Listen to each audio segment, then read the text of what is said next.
Hi, my name is Robert Shotton, Chairman and co-founder of Cousins Furniture. I was born in 1947 and spent my childhood in Seasden, a small village just outside Wolverhampton. I was part of a big family, having 3 brothers and 2 sisters, with other family members also living in Seasden and the neighbouring village Treasel. It was here that I first experienced the benefits of hard work and determination. Didn't you work on the farm though? Well, my dad worked on the farm and I used to help him on weekends. Yeah. That was one of my jobs, and I'd help him sometimes in the week. Yeah. And I used to clean the pigs out on a Saturday morning and he'd get and give me the money to go and watch the wolves in the afternoon. So that's the only way I could make any money. Brilliant. Didn't you do a paper? Was it a paper round? When I was probably about age of 10, 11 years of age, I had a paper round, and I also was the butcher's boy. I'm just going to show you where the butcher's shop was. Right. The butcher's shop. That was the butcher's shop there, that house there. Oh, was it? So you say a lot of the family lived round here? Next door to where I lived. Yes. I had cousins both sides and uncles and aunties both sides of where I lived. Yeah. That's where I was born. That's where I was born all those years ago. Yeah. So this is where my granddad lived, and I moved in with him when I was the age of 6. So I've got some really fond memories of this place. It's great. My granddad was a real character. I went everywhere with him, from holidays abroad to shopping in the local markets. I even lived with him after my nan passed away. Looking back, he has been the biggest influence on my life. And how much of an impact do you think he's had on Robert? Oh, massively, yes. If ever Robert comes to a crossroads with the business, he'll always think, what would my granddad do? He was the founder of our original family business, Coles of Bilston. Coles was started in the 1920s, buying and selling building materials and items reclaimed from demolished properties. My granddad, he would buy and sell anything, and everything was really, really cheap. It was the first of its kind. There was nowhere else like it. People travel from miles and miles. They travel from all over Shropshire. They travel from Wales, everywhere. It was amazing. Yeah, well, how big was the place? How big was it? Well, it was more of a yard. Right. Because he used to buy and sell seconds a lot, because he knew the seconds was you know, a really, really good price. Yeah. So people went there and bought. And on a Sunday, it was absolutely packed out. I started my adult working life at Coles, first as a driver's mate, then becoming a driver. I later moved into sales and marketing, which I really enjoyed, especially the marketing. In time, I became a director of Coles along with my cousin William. Being in control of my own destiny was very important to me, but I only had a small shareholding in Coles, so along with my cousin William, we tried to buy more shares in the business. Unfortunately, the family decided they didn't want to sell. So we decided to sell our shares back into the business and take the risk of setting up something on our own. With the money from selling our shares, we then left Coles to set up Cousins in 1985. There were 3 of us, 2 brothers and our cousin. That's why we called the company Cousins. I thought that most people have a cousin, so it's an easy name to remember. With the proceeds from selling our shares into Coles, along with a large bank loan, we bought the freehold of our first store on the Warwick Road in Tyseley, Birmingham. That used to be the entrance there, didn't it? Yeah. Right on the road. Yeah, but that's one of the reasons we chose this site, because of the busy Warwick Road, the A41, leading from Birmingham city centre into the centre of Solihull. Yeah. Do you remember the day we opened? I think she was just here, wasn't she? It was fantastic. It was a brilliant day. She did a brilliant job. And there was hundreds and hundreds of people outside gathered. And don't forget, nobody had ever heard of Cousins before. No. It was their first venture. And considering that and the amount of people that was here on that day, and we took £38,000 on that first day, which I thought was incredible. That was a lot of money all those years ago. 1985, when we first opened, this was the warehouse. But fortunately, the business really took off, so this couldn't cope as warehouse any longer. So we moved around to Redfern Road, which is about 2 miles from here, into a much bigger warehouse to cope with the business.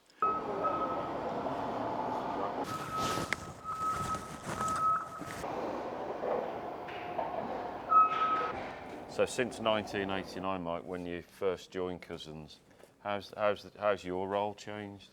I first started as a warehouse porter at our Tyseley branch, just behind the Tyseley store.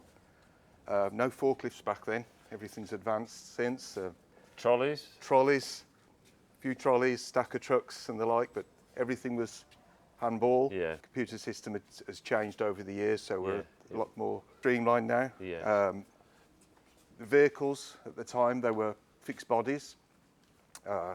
So they were loaded on the day. There was no mapping system at the time, No, so it was not all like done by now. hand. We just had one size vehicle, which is 7.5 ton. We run 3 of them from our warehouse. In the mid-90s, we opened here, and everything changed. As you can see, Yeah. we've got a Yeah. lot more space here. We Yeah. can go to 8 metres high, A lot more, yeah. a lot more space. A lot more stock. Yeah. So the benefits, I suppose, quicker delivery. Yeah, so we deliver 6 days a week from this warehouse. We deliver within a 50-mile radius. Quick turnaround, so we deliver within 2 or 3 days of a purchase generally, and that's including trunking from our Shrewsbury warehouse.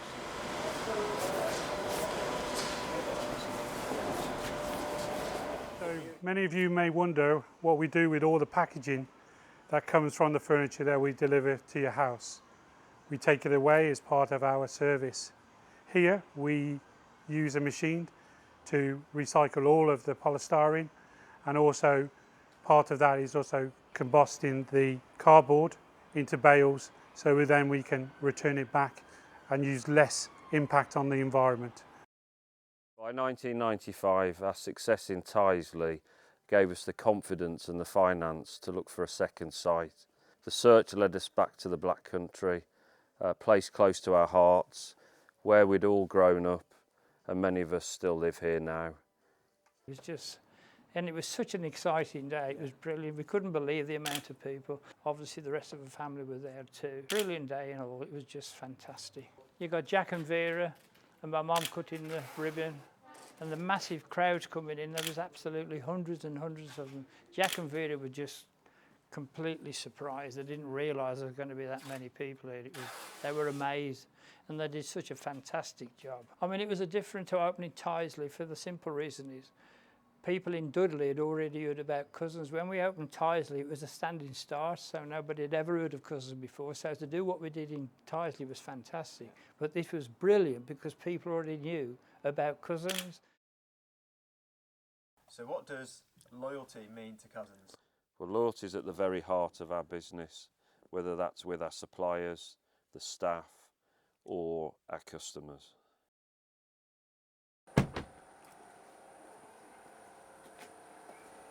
Hey, Sean. Hey, no, I'm fine, thanks. How's it going? Not too bad, good. Good, good. Busy? Yeah, good tonight. Good. So wherever possible, we always try and prioritise local suppliers, whether that be Alpha Designs making sofas for us just outside Wolverhampton, or Siesta making beds for us in Birmingham, or even our very own Cousins Bespoke, where we make made-to-measure sofas here in Cradley Heath.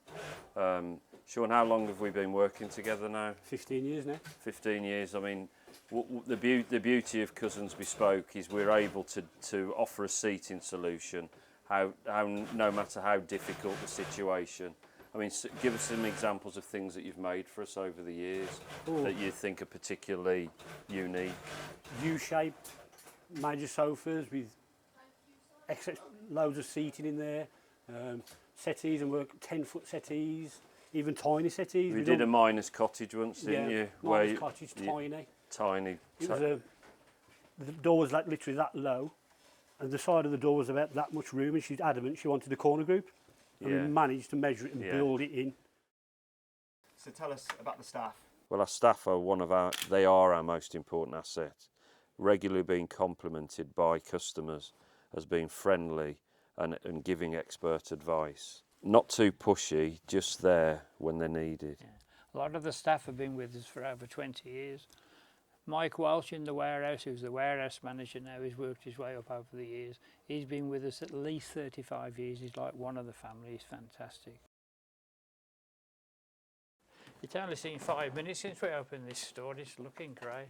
It is, isn't it? I mean, you got that call. It was during lockdown, wasn't it? Yeah, it was April 2020. It was a nice surprise. It was really good because it's a company we've always admired. It was a huge risk as well, though, because of, you know, we took on all of that stock. Yeah. No one knew what was going to Yeah. happen to bricks and mortar retail. Do you remember the day it opened? I can.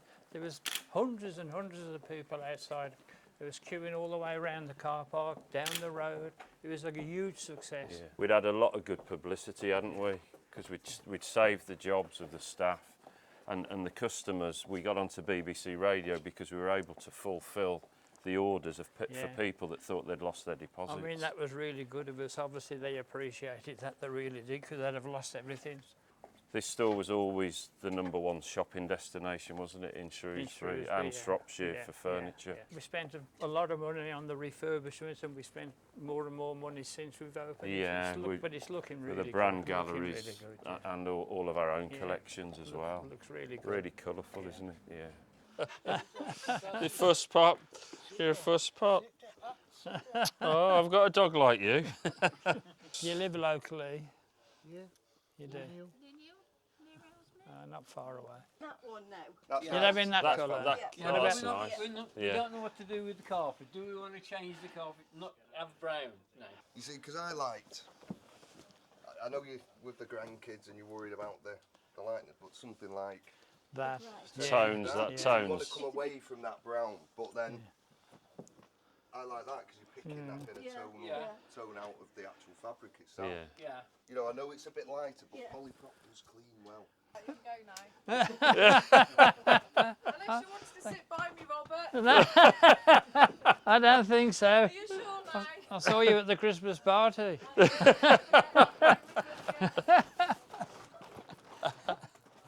How do you see Cousins developing in the near future? I mean, from my point, we've always got to try and remain as at the top of the shopping list when people are thinking of where to shop for furniture. And in order to do that, we've got to carry on improving the shopping experience, and there's various ways of doing that. One is by keeping up with the latest trends and innovations. You know, we're constantly improving the way we present furniture, whether it's with the decoration or the colours that we use. We're here to inspire people when they're furnishing their homes. We're here to give them ideas, and that's what they've got to feel when they come to the stores. Because if they do that, just like we're getting at the minute, we'll get a lot of recommendations. Yeah, because of the success of the last 40 years, we don't really need to change a great deal. Carry on. We just got to make sure that we continue to look for the latest products, the latest designs, and making sure that we get good value for our customers. That's really important. People come to us because of the vast selection we've got, and we've got to continue with that. And that's one of the difficult things, is trying to find something different all the time. But that's why we go to all the furniture shows and we go to the factories. It's a big part of the running of the business. I'd like to say a big thank you to our dedicated staff and our forward-thinking suppliers and our very loyal customers. Without them, the last 40 years would not have been possible.